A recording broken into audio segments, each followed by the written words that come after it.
Joining me now from Williamsburg, Virginia, president of the Institute for Liberty, Andrew Langer. Andrew, so Pelosi thinks she's pretty crafty with this vote.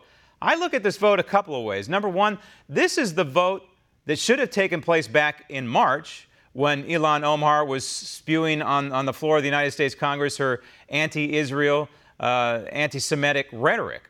That's number one. Number two, fine. Paint the Republican members in the House of Representatives into a corner.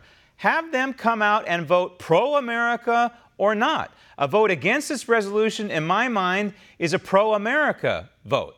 And so fine, if we have some Republicans in the House of Representatives who come out and support Nancy Pelosi, want to vote alongside Ilhan Omar and AOC and all the other radicals, I think that's good news, Andrew, because it's going to smoke out these rhinos so they can be primaried. Well, and Graham, it also does something else. It paints Joe Biden into a corner when it comes to his presidential run. Right? The only way Joe Biden gets the nomination is if he's able to convince moderate Democrats and independents to come and vote in the Democratic primary that he is going to be willing to work across party lines to be able to find some resolution to these problems that he's trying to solve.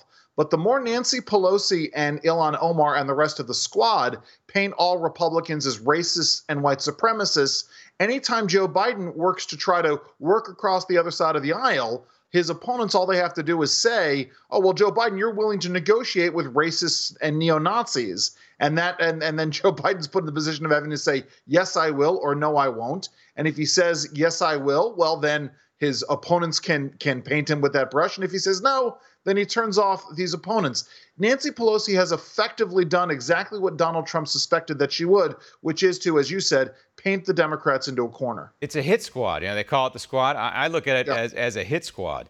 And it's to deviate just a little bit. Those people scare me, especially AOC, because here's a young lady, and she's getting a lot of attention, and she has a lot of followers on Twitter. She has a lot of young people who are paying attention to what she's saying right now. And what scares me is the young people who are not educated about the foundation of this republic, and they're not educated about the United States Constitution, and they're not educated about the way the framers of the Constitution wanted our government to run. And so they see this young lady who's got some charisma and got some following come out there and say these outrageous things, right alongside the other radicals like Ilhan Omar. And this is a concern to me, Andrew, for the future of this republic. Not for right now. I don't know the future of AOC and the other ones. They may be one term and they're gone. Hopefully I'm correct. They may not be. They may have a long and unfortunate Bernie Sanders type career. But this is what concerns me, is the future of this country based on this squad. You know, just before July 4th, I had a conversation with a guy named Clay Jenkinson, who's probably the nation's greatest Thomas Jefferson scholar. In fact, he does a radio show where he portrays Thomas Jefferson every week. And we talked about this issue of revolutionary instinct and how the American Republic goes along. And one of the things he and I talked about was this lack of education.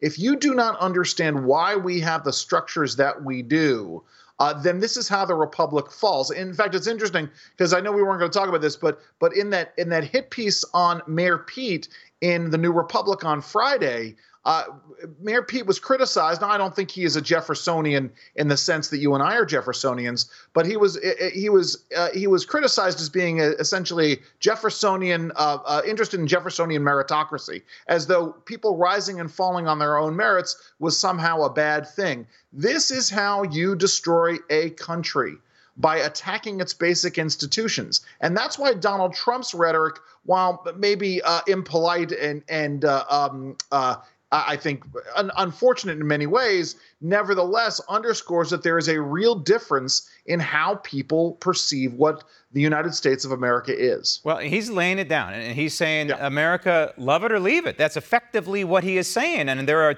tens of millions of Americans who agree with him, and he's not backing down. He's not backing down via Twitter. He's not backing down right now, today, when the press presses him on this issue. Roll tape. I think it's terrible when people speak so badly about our country, when people speak so horribly. The Democrats didn't want to mention the name of the Congresswoman not so long ago. And what they did and the way they're treating Israel is a disgrace. But not only Israel, it's what they say about our country. It's my opinion they hate our country. And that's not good. Want to see more videos like this? Click on the link below and subscribe to One America News on YouTube. And call your cable provider and kindly demand that One America News is added to your lineup. Call and subscribe today.